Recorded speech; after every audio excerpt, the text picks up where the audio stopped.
Well, we can bring you more now on our top story. That is the results of the Taiwanese election, in which the main opposition party has just this hour conceded defeat to the ruling party's presidential candidate, Lai Ching-te.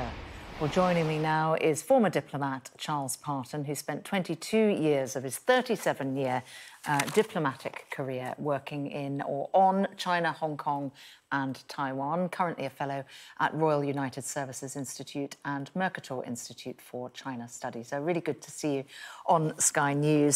This was the result that was possibly expected. By no means, though, was it certain. No, and I think the majority is a little higher than most people were expecting.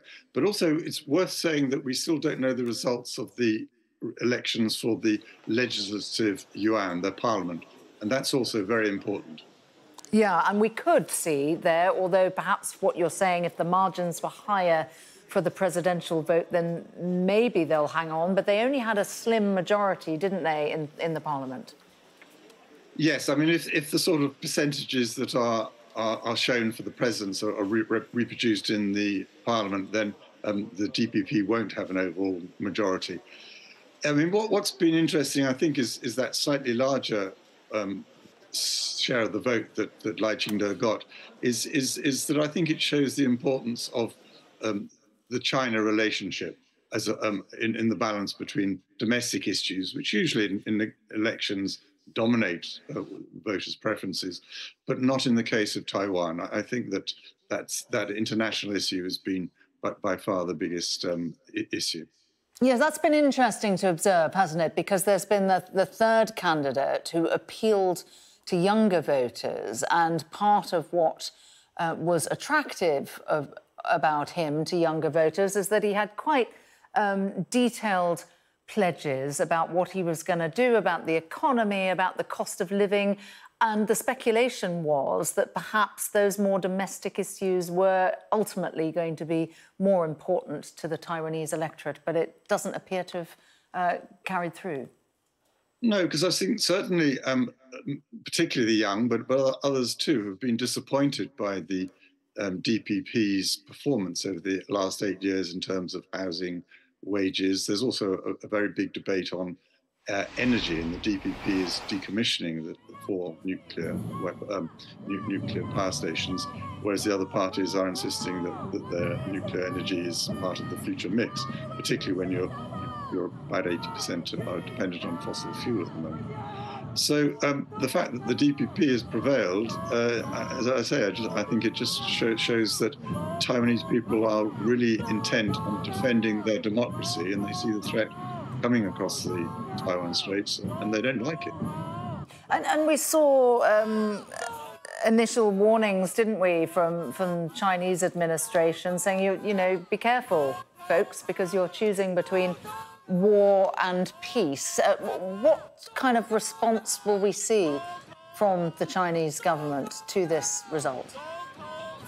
Well, I think we'll need to just wait for the legislative yuan results as well, because if that goes the way we think it will be, that will enable China to start putting some wedges between the various forces on Taiwan. But they certainly won't be pleased that the DPP have won, and I think we're going to see an escalation of pressure. I mean, the overall aim of the Chinese Communist Party is to convince the Taiwanese people that the DPP is bad for prosperity, it's bad for peace, it's bad for their future, and that future inevitably and irresistibly will be unification or reunification, as the Chinese Communist Party says, with the mainland.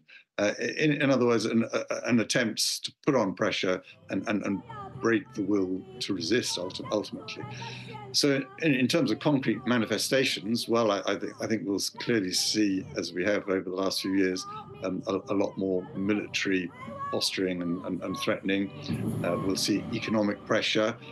They already applied some of that before the election in terms of taking off tariff reliefs on various products.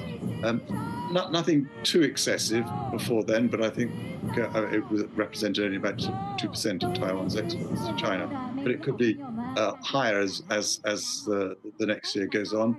And then there's another, internationally, perhaps try to detach one of Taiwan's 13 remaining diplomatic allies, even to the extent of if you really want to go down the scale of pressure, putting pressure on the two enclaves very close to the Chinese mainland, Jinmen and Mazu, possibly even embargoing or putting pressure to them to willingly reunify. Of course, they wouldn't be. But there's a whole range of measures that I think we'll see over the next year. And the other interesting thing to watch is under his predecessor, he was vice president, to her being the... Oh, he's just coming out on the stage now. I'm just going to pause for a moment just to see whether we have translation of the victory speech here. 国内外的美女朋友，大家晚安，感谢各位的耐心等待。Good evening, friends from the domestic and international press. Thank you for being so patient. 中华民国第16任总统、副总统以及第11届立法委员选举已经顺利在今天完成。The Republic of China's 16th presidential and vice presidential elections, as well as 11th legislative elections, have concluded today. 感谢台湾人民共同写下了民主的新页，并向世界展现了对民主体制的珍惜。这是我们永不放弃的坚持。I want to thank the Taiwanese people for writing a new chapter in our democracy. We have shown the world how much we cherish our democracy. This is our unwavering commitment. 我要感谢两位对手所展现的民主风度。我刚刚也分别接受了他们恭贺的电话。我也要恭喜他们所领导的政党在国会席次中的斩获，期待未来能够为国家团结合作。I want to thank the other two candidates for demonstrating the spirit of democracy. I just received their phone calls and accepted their congratulations. I also want to congratulate the parties they represent for increasing their number of seats in the legislature. I look forward to working together in unity for the future of our country. 作为2024世界大选年最瞩目的第一场大选，台湾缔造了民主阵营的第一场胜利。As one of the first and most highly anticipated elections of 2024, Taiwan has achieved a victory for the community of democracies. 这场胜利有3个重大的意义。We see today's results as having 3 main points of significance. 第一个意义，台湾告诉全世界，在民主和威权之间，我们选择站在民主这一边。中华民国台湾会继续和国际民主盟友并肩同行。First, we are telling the international community that between democracy and authoritarianism, we will stand on the side of democracy. The Republic of China, Taiwan, will continue to walk side by side with democracies from around the world. 第二个意义，台湾人民用行动成功抵御外部势力的介入，因为我们相信自己的总统自己选。Second, through our actions, the Taiwanese people have successfully resisted efforts from external forces to influence this election. We trust that only the people of Taiwan have the right to choose their own president.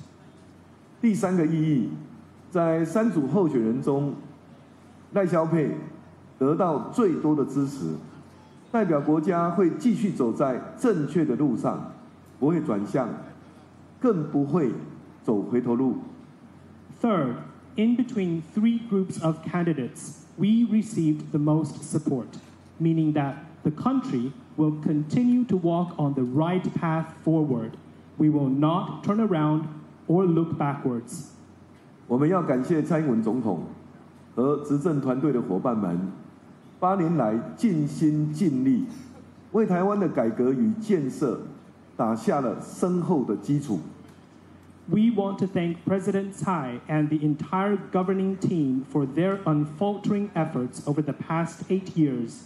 They have established a solid foundation for Taiwan's reform and development.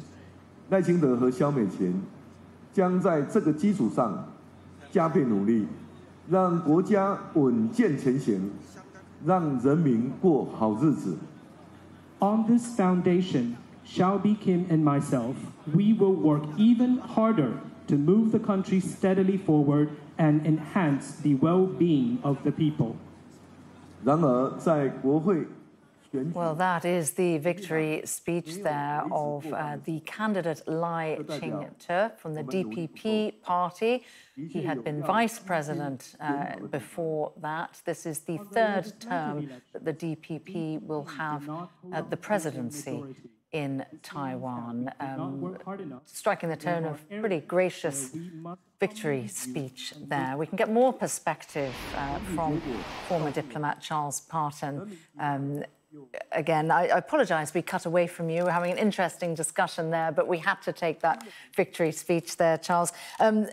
3 main points, he said there, in addressing the nation, the first of which came out of his mouth was that this was a message to the international community: we stand on the side of democracy. Yes. Well, I have to say I couldn't hear all of what his speech was. It wasn't very good sound from at this end. But indeed, as I said, I think the Taiwanese are very proud of their democracy, and free and open countries around the world are also should support that as much as we can. And he went on to say, point 2 was that the Taiwanese people should be proud of the fact that they had resisted efforts from external forces to influence those elections.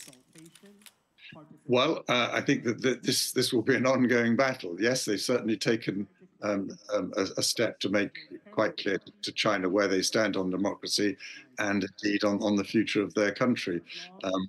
But it's not going to be an easy future for them in either in 1 or 2 years or in the longer term. So it's something that we'll continue to have to fight for. Yeah, but I suppose he thought about that speech very carefully because the world was watching, and significant that that was the message, not just to the international community, but also to China. How do you think it will be reviewed there? Because any hopes that perhaps he might pedal back or dial down from what we'd seen hitherto, that does not seem to be his intention. No, the Chinese Communist Party doesn't like the DPP anyway, but it certainly doesn't like William Lai because in the past he's made remarks which could be interpreted as a desire to push for independence, which is an absolute red line for the Chinese Communist Party. So they've always made a particular big figure of hate out of William Lai, and they don't particularly like his vice president Xiaobi Kim because not only is she half American, but she's a very effective performer and has very good relations with Americans. So it's not a ticket that they're at all pleased with. All right. Really great to get your perspective on that important election, the first of many taking place in 2024, as more than half of the world goes to the ballot box this year. Charles Parton, thank you very much.